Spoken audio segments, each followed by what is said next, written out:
Hello everyone, welcome to Chronicle Simplified. In this video, we discuss Kalidasa The Loom of Time, a translated work by Chandra Rajan. Full title, Kalidasa The Loom of Time, a selection of his plays and poems. Translator Chandra Rajan. இந்த ஒர்க்கில் காளிதாசாவோடது அப்படின்னு நம்பப்படுற 3 important related ஒர்க்ஸை இங்கிலீஷ்க்கு translate பண்ணியிருக்காங்க. அந்த works Ritusamharam, Meghadutam, Abhijnana Shakuntalam. Kavikulaguru, Shakespeare of India அப்படின்னு சொல்லப்படுற காளிதாசா அப்படிங்கிற நேம் ஒரு டிஸ்கிரிப்டிவ் நேம், பாரதிதாசன் மாதிரி. இதோட meaning servant of Kali or servant of time அப்படின்னு சொல்லலாம். ஏன்னா காளி அப்படின்னா time in the feminine form, Kala or Mahakala அப்படின்னா time in the masculine form, அதாவது சிவசக்தி. காளிதாசாவோட பர்த் அண்ட் லைஃப் டீட்டெயில்ஸ் யாருக்குமே தெரியலை. அவரை பற்றின லெஜண்ட்ஸ் அண்ட் அசம்ஷன்ஸ் தான் நிறையா இருக்குது. அதில் எல்லாரும் நம்பக்கூடியது Kalidasa is an orphan. He was brought up by a Oxford tribe and he was blessed by Kali. That is why he is called Kalidasa. இவரோட பீரியடாக 3 பீரியடை சொல்கிறாங்க. ஒன்று 2nd century BCயில் வாழ்ந்திருக்கலாம், மித்ரா ஆஃப் சுங்கா எம்பையர் அவரோட பீரியடில். ஏன்னா இவரோட ஃபஸ்ட்டு பிளேயோட title Malavika Agnimitram. Second 1st century BCயில் வாழ்ந்திருக்கலாம், அதாவது விக்ரமாதித்யா உஜ்ஜயினியோட பீரியடில். 3வது 4th or 5th century ADயில் சந்திரகுப்தா த செகண்ட் அவரோட பீரியடில் வாழ்ந்திருக்கலாம். இதை எதை வச்சு அசியூம் பண்ணுறாங்க அப்படின்னா இதோட 2 போம், ரிதுசம்ஹாரம் அண்ட் மேகதூதம், இது ரொம்ப ஃபேமஸான போம்ஸ். இது 2லேயுமே ஆத்தர் உஜ்ஜயினி, அப்புறம் மத்திய பிரதேஷ், அங்கே இருக்க விந்தியா மவுண்டைன்ஸ், மால்வா ரீஜியன், இதை பற்றி அதிகமாக டிஸ்கிரைப் பண்ணியிருக்காரு. இந்த 3 பகுதியை ரூல் பண்ண கிங்ஸ் இவங்க 3 பேரும். அதனால் இவங்களோட காலத்தில் காளிதாசர் வாழ்ந்திருக்கலாம் அப்படின்னு நம்புகிறாங்க. ரிதுசம்ஹாரம் அப்படின்னா the medley of seasons or the garland of seasons அப்படின்னு இங்கிலீஷில் டிரான்ஸ்லேட் பண்ணுறாங்க.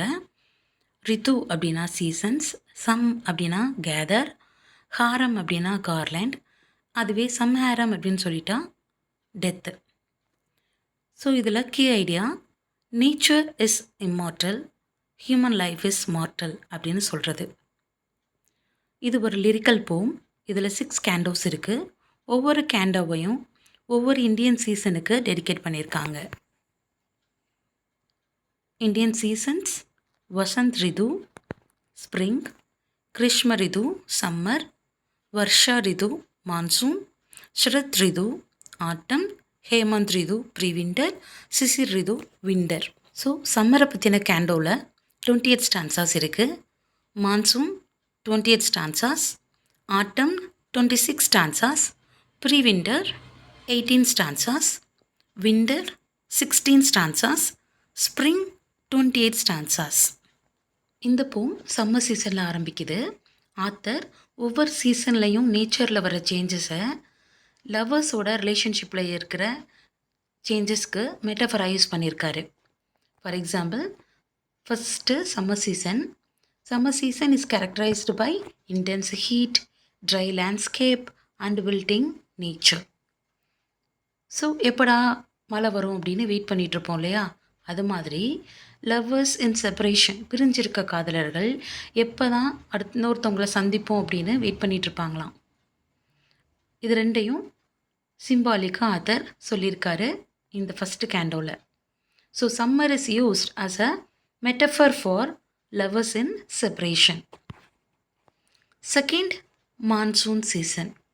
Monsoon is characterized by heavy rains, dark clouds and rejuvenated nature.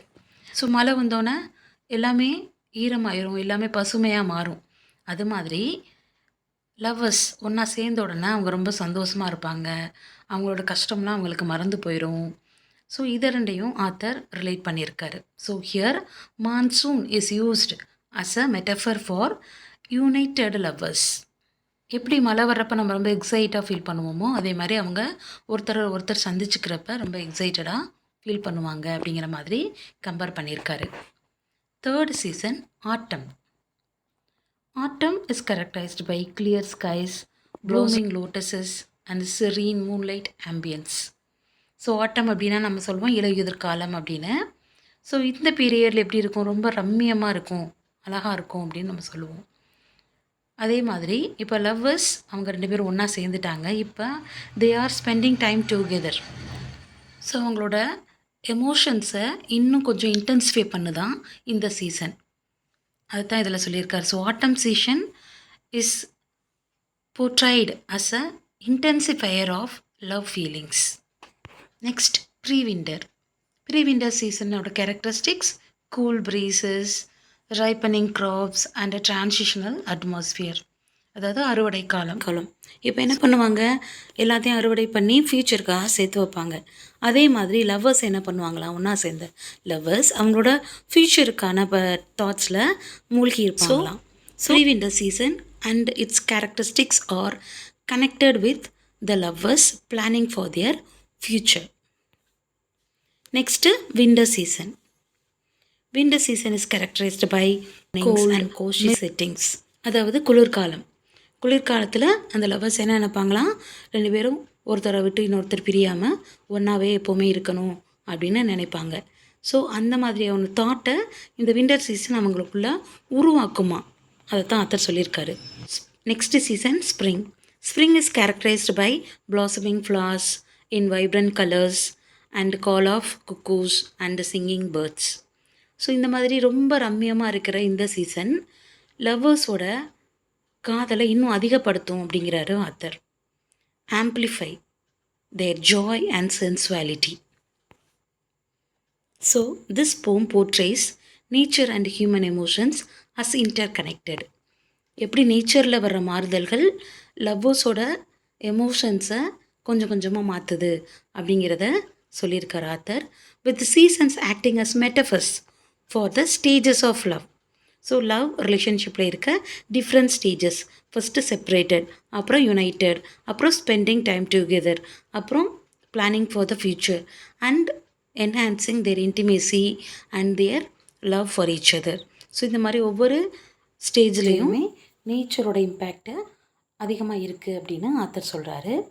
ரிதுசம்ஹாரம் juxtaposes the eternal cyclical nature of seasons with the transient fragile nature of human life and love, creating a poignant reflection on mortality. நேச்சரில் changes வரும், ஆனால் அது continuous process and also it is cyclical process. It's infinite process. But human லைஃப்பில் வர்ற changes childhood, teenage, adult age, old age வரைக்கும் போயிட்டு அதுக்கப்புறம் we will die one day, but nature will continue. So இது ரெண்டையும் கம்பேர் பண்ணி சொல்கிறார். நேச்சரோட சீசன்ஸ் மாறுற மாதிரி ஹியூமன் லைஃப்லேயும் டிஃப்ரெண்ட் ஸ்டேஜஸ் வந்தாலும் நேச்சர் இன்டெஃபினட்டாக இருக்கும். Human life is defined, it will end one day. So this proves nature is immortal, human life is mortal. Technical aspects. இந்த போம் சம்மரில் ஆரம்பிக்குது, ஸ்ப்ரிங்கில் முடியுது. சம்மரில் லவ்வர்ஸ் பிரிஞ்சிருக்காங்க, ஸ்ப்ரிங்கில் 2 பேரும் ஒன்றா சேர்ந்து ரொம்ப சந்தோஷமாக வாழ்ந்துட்டுருக்காங்க அப்படிங்கிற மாதிரியான ஒரு பிக்சரை நமக்கு கொடுக்குறாங்க. நெக்ஸ்ட்டு ரசா அப்படிங்கிறது கிளாசிக்கல் லிட்ரேச்சரில் இருக்கிற மூடு. இதில் ஸ்ரிங்காரா அதாவது லவ் அப்படிங்கிறது தான் mood of the poetry. Next type, it is a lyrical poetry. இதோட மீட்டர் அனுஷ்தோப் மீட்டர். இதில் இருக்க ஒவ்வொரு வேர்ஸ்லையும் 4 லைன்ஸ் இருக்கும். 4 லைன்ஸில் 8 சிலபிள்ஸ் இருக்கும். ஒரு லைனுக்கு 8 சிலபிள்ஸ் இருக்கும். Next personification. எப்படி நேச்சர் லவ்வர்ஸோட எமோஷன்ஸை இம்பேக்ட் பண்ணுதோ, அவங்களோட லைஃப்பில் டிஃப்ரெண்ட் ஸ்டேஜஸில் டிஃப்ரெண்ட் எமோஷன்ஸ் அவங்களுக்குள்ளே உருவாக்குதோ, அதே எமோஷன்ஸோட நேச்சரும் இருக்கிற மாதிரி ஆத்தர் பர்சானிஃபை பண்ணியிருக்காரு. செகண்ட் போம் மேகதூதம் அப்படின்னா மேக விடுதூது அப்படின்னு நம்ம தமிழில் பார்ப்போம் இல்லையா, அந்த போம் தான். ஸோ மேகதூதம் இங்கிலீஷில் த க்ளவுட் மெசேஞ்சர் அப்படின்னு ட்ரான்ஸ்லேட் பண்ணுறாங்க. இதோட மீட்டர் மந்தகரந்தா மீட்டர். இது ஒரு slow and melodious meter with yati அப்படின்னா செசூரா. இதில் மொத்தம் 17 சிலபிள்ஸ் இருக்கும் ஒரு லைனில். With 4th 6th 7th சிலபிள்ஸில் bosses இருக்கும். இதில் 115 வேர்சஸ் இருக்குது. இதோட ரசா விருலம்பா ஸ்ரீங்காரா, அதாவது லவ் அண்ட் செப்பரேஷன். தீமு எக்ஸைலில் இருக்க ஒரு லவ்வர் அவரோட ஒய்ஃபுக்கு மேகத்தை தூது அனுப்புறது. இதோட டைப் சந்தேஷ் காவ்யா. இதில் 2 பார்ட் இருக்குது, பூர்வ மேகா அண்ட் உத்தர மேகா. பூர்வ மேகாவில் ராமகிரியில் இருக்கிற யக்ஷா மேகத்தை தூத அனுப்புகிறாரு அலக்கால இருக்கிற அவரோட ஒய்ஃபுக்கு. உத்தர மேகாவில் அந்த மேகம் ஒய்ஃப்கிட்ட போய் மெசேஜை கொடுக்குது. இதுதான் இதோட ஸ்ட்ரக்சர். இதோட செட்டிங் மான்சூன்னா மழைக்காலம். அந்த காலத்தில் தான் மேகம் அதிகமாக இருக்கும். So in the beginning of the poem, Yaksha is pining for his wife in Alaka. He is exiled on Ramagiri. He wants to reunite with his wife in Alaka. So he entreats a rain cloud. Monsoon பீரியடில் மழை அதிகமாக வரும் இல்லையா? So rain க்ளவுடை கூப்பிட்டு சொல்கிறாரு. என்ன சொல்கிறாரு? Please act as my messenger, carry my love and longing to my wife அப்படின்னு ரெக்வஸ்ட் பண்ணுறாரு. உடனே மேகம் என்ன பண்ணுது? இவரோட மெசேஜ் எடுத்துக்கிட்டு ஒய்ஃபுக்கிட்ட போகுது. The clouds journey, that is Purva Megha. The cloud travels from Ramagiri to Alaka, passing landmarks like Amarakantaka, Vidisha, Ujjayini and Himalayas. இந்த பகுதிகள் கடந்து போகிறப்ப அந்த மேகம் இயற்கையோடு பேசிக்கிட்டே போகும். நான் இந்த மாதிரி மெசேஜ் எடுத்துகிட்டு போகிறேன் அப்படின்னு. So in this part the author has used vivid imagery of rivers, forests and cities which reflect India's beauty and Yaksha's emotional journey. ரெண்டையுமே கம்பேர் பண்ணி ஆத்தர் எழுதியிருப்பார். Nature and love.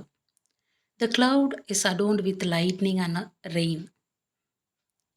ஸோ இந்த க்ளவுடு எக்ஸாவோட எமோஷன்ஸை ரெஃப்ளெக்ட் பண்ணுற மாதிரி ஆத்தர் சொல்லியிருக்காரு. So lightning is equal to Yaksha's emotion, rain is equal to hope. எப்படி ரெயின் வந்து எங்கேயோ இருக்க மேகத்துலேருந்து பூமி அடையுதோ அதே மாதிரி எக்ஸாவும் ஒரு நாள் அவரோட ஒய்ஃபை அடைஞ்சிருவார் அப்படிங்கிற ஹோப்பை இந்த க்ளவுட் அவருக்கு கொடுக்குது. ரெண்டாவது, இந்த மான்சூன் சீசன் தான் அவரோட லாங்கிங், அவரோட ஏக்கத்தை அதிகப்படுத்துது அப்படின்னு ஆத்தர் சொல்கிறாரு. Second part, Uttara Megha. So in this part the cloud finds the Yaksha's wife. எக்ஸாவோட ஒய்ஃபை க்ளவுடு பார்த்துட்டே அவங்க ரொம்ப சோகமாக இருக்காங்க, தனிமையில் இருக்காங்க. அவங்களுக்கு மெசேஜை கொடுக்குது, எக்ஸாவோட மெசேஜை கொடுக்குது. ஸோ அந்த மெசேஜில் என்ன இருக்குது அப்படின்னா, எக்ஸாவும் அவரோட ஒய்ஃப் மாதிரியே ரொம்ப சஃபர் பண்ணுறாராம். ஆனால் அவருக்கு நம்பிக்கை இருக்கான், கண்டிப்பாக திரும்பி வந்துடுவார் அப்படின்னு. அதனால் அந்த மெசேஜ் சொல்லுது, நீயும் அதாவது ஒய்ஃபும் இந்த செப்பரேஷனை பொறுத்துக்கணும், காத்திருக்கணும் அப்படிங்கிறது தான் message. So Alaka's divine beauty contrast with the wife's emotional turmoil. So மழை பெஞ்சு அந்த ஊரே ரொம்ப அழகாக இருக்குது, ஆனால் ஒய்ஃபு சந்தோஷமாக இல்லை. இந்த போமில் நேச்சர் சந்தோஷமாக இருக்க மாதிரியும் ஆனால் லவ்வர்ஸ் கவலையில் இருக்கிற மாதிரியும் கான்ட்ராஸ்டாக போர்ட்ரே பண்ணியிருக்காரு. Themes and philosophy. This poem explores viraha, அதாவது separation and love with the cloud as a bridge between lovers. So இந்த மாதிரி பிரிஞ்சிருக்க காதலருக்கு நடுவில் ஒரு தொடர்பு எது இருக்குது? மேகம் தான் இருக்குது. It highlights nature's role in human emotions and the transient nature of life. So இந்த மலை மேகம் அவங்க 2 பேர்த்துக்குள்ளே இருக்க அந்த பிரிவோட வேதனையை ரொம்ப அதிகப்படுத்துது. அதே நேரத்தில் இது கடந்து போகும் அப்படிங்கிற விஷயத்தையும் அவங்களுக்கு ஞாபகப்படுத்துது அப்படின்னு சொல்கிறாரு. Significance. It blends human emotion with nature, showcasing Kalidasa's poetic genius. And also it celebrates India's geography and culture through vivid descriptions. So ராமகிரியில் இருக்கிற யக்ஷா மேகத்தை தூது அனுப்புகிறப்ப அலக்காவுக்கு போகிற வழியை சொல்லி அனுப்புகிறாரு. ஸோ போகிற வழியில் மேகத்தோட இயற்கையில் இருக்க எல்லாமே பேசுது. அப்படி பேசுகிற மாதிரி ஆத்தர் இந்தியாவோட ஜியோகிராஃபிக்கல் ஸ்ட்ரக்சர், அதோட கல்ச்சரை ஆத்தர் டிஸ்கிரைப் பண்ணியிருக்காரு இந்த போமில். So third, Abhijnana Shakuntalam. அபிஞான சாகுந்தலம் அப்படிங்கிறது ஒரு dramatized adaptation of a story from Mahabharata. Mahabharata அப்படிங்கிறது ஒரு எபிக் நெரேட்டிவ். அதை ஆத்தர் பொய்டிக் ட்ராமாவாக அடாப்ட் பண்ணியிருக்காரு. இதோட ஜான்ரே நாடகம். இதில் ரொமான்ஸ், ட்ராஜடி அண்ட் டிவைன் எலமெண்ட்ஸ்லாம் இருக்குது. இதோட language Sanskrit for men and nobles, Prakrit for common women and children and slaves. Sanskrit அப்படிங்கிறது ஃபார்மல் லாங்குவேஜ், பிராக்ரித் அப்படிங்கிறது சான்ஸ்கிரிட்டோட லோக்கல் வேரியண்ட். இதோட ஸ்ட்ரக்சர், இது ஒரு 7 ஆக்ட் ப்ளே. இந்த பிளேயில் ஆத்தர் நாட்டிய சாஸ்திராவில் சொல்லப்பட்டிருக்க எல்லா பிரின்சிபலையுமே ஃபாலோ பண்ணியிருக்காரு. இதோட rasa shringara rasa and also it has karuna, hasya and அத்புதா ஸ்டேஜ் எலமெண்ட்ஸ். இதில் ப்ரொலோக் இருக்குது, பொய்டிக் டயலாக்ஸ் இருக்குது, நேச்சரை பற்றின டிஸ்கிரிப்ஷன்ஸ் இருக்குது, மியூசிக் யூஸ் பண்ணியிருக்காங்க, டான்ஸும் யூஸ் பண்ணியிருக்காங்க. கல்ச்சுரல் கான்டெக்ஸ்ட் ஆல்ரெடி சொன்ன மாதிரி இது மகாபாரதத்தில் இருந்து ஒரு ஸ்டோரி அடாப்ட் பண்ணி எழுதப்பட்டது.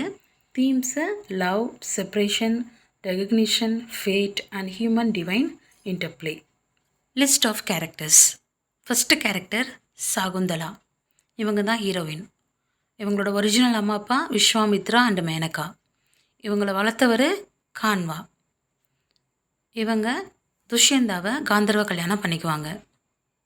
Second character king Dushyanta. வேட்டையாட வர்ற இடத்துல சாகுந்தலாவை பார்த்து காதலித்து கல்யாணம் பண்ணிக்குவார். திரும்பி போகிறப்ப அவரோட அரசு முத்திரை மோதிரத்தை சாகுந்தலாட்ட கொடுத்து இதை கொண்டுட்டு தான் என்னை பார்க்க வரணும் அப்படின்னு சொல்லிட்டு போயிடுவார். சேஜ் கான்வா. இவர் தான் சாகுந்தலாவை வளர்த்த முனிவர். இந்த முனிவரை பார்க்குறதுக்கு சேஜ் துர்வாசா அப்படிங்கிறவர் வருவார். இவர் கொஞ்சம் கோபக்காரர். இவருக்கு முன்னாடி உட்காந்துக்கிட்டு சாகுந்தலா இவருக்கு பணிவிட பண்ணாமல் துஷ்யந்தாவை பற்றி நினச்சிட்ருப்பாங்க. அதனால் இவர் சாபம் கொடுத்துருவார்.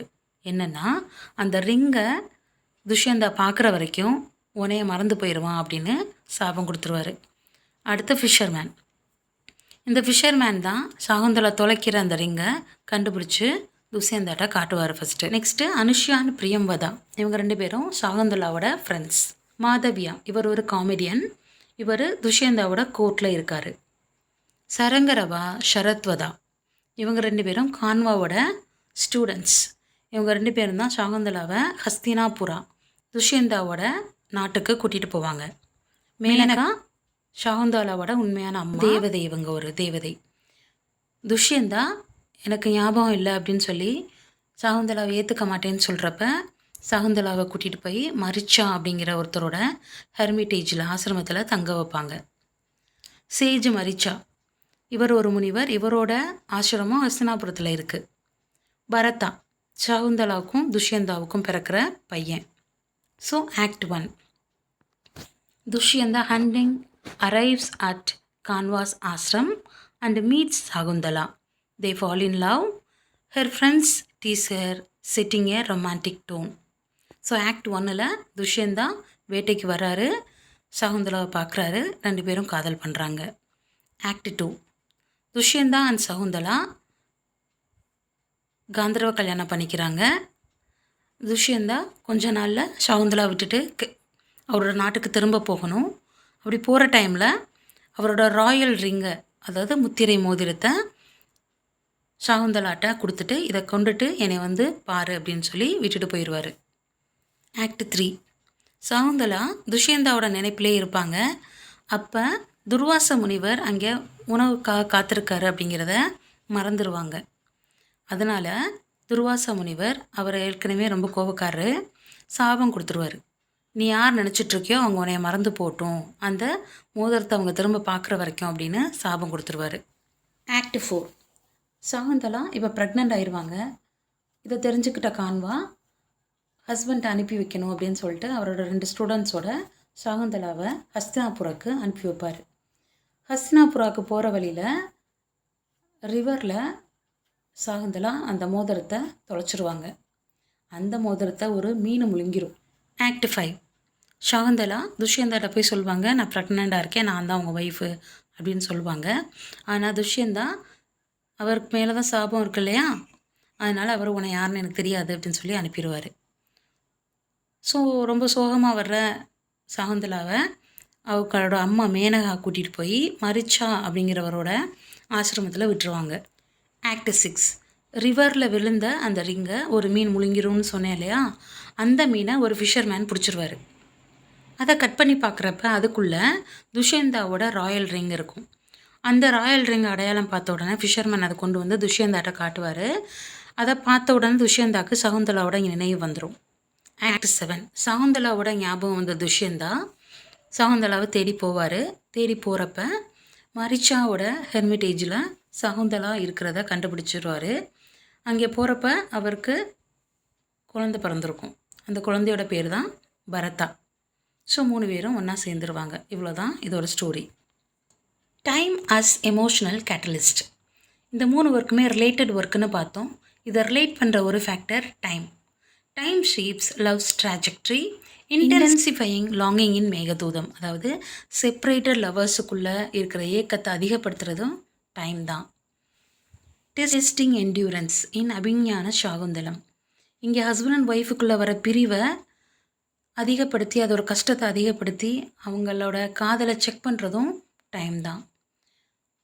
Mirroring emotional states in Ritusamharam. லவ்வர்ஸோட எமோஷனல் ஸ்டேட்ஸை ரெஃப்ளெக்ட் பண்ணுறதும் டைம் தான். So in Ritusamharam time is a cyclical backdrop that frames transient human emotions. Season மாற மாற இங்கே லவ்வர்ஸோட எமோஷன்ஸும் மாறிக்கிட்டே இருக்குது. In Meghadutam time is a barrier and bridge marked by separation and hope. மேகதூதமில் அந்த மான்சூன் சீசன் பேரியராகவும் இருக்குது. லவ்வரால் ஒய்ஃபை போய் பார்க்க முடியலை. அதே நேரத்தில் அந்த மான்சூன் சீசனில் இருக்க மேகத்தை தான் தூது அனுப்புகிறாரு. அது பிரிட்ஜாகவும் இருக்குது. In Abhijnana Shakuntalam time is a test of love resolve through recognition and reunion. அபிஞான சாகுந்தலத்தில் அவங்களோட காதலுக்கு ஒரு டெஸ்ட்டாக அமையுது time. The loom of time. Translated ஒர்க்குக்கு சந்திரராஜன் இந்த டைட்டில் தான் வச்சுருக்காங்க. ஸோ இது 2 வகையில் இந்த 3 ஒர்க்குக்கும் ஆப்டாக இருக்குது. ஒன்று, இது ஆத்தரோட ஆரிஜினை பற்றியும் சொல்கிற மாதிரி இருக்குது. ஏன்னா காளிதாசா அப்படிங்கிறது சர்வெண்ட் ஆஃப் டைம் அப்படின்னு பார்த்தோம். 2வது, இந்த 3 ஒர்க்கையும் யுனைட் பண்ணுற ஃபேக்டராகவும் டைம் இருக்குது. We have come to the end. Thank you. If you like this, please share and subscribe.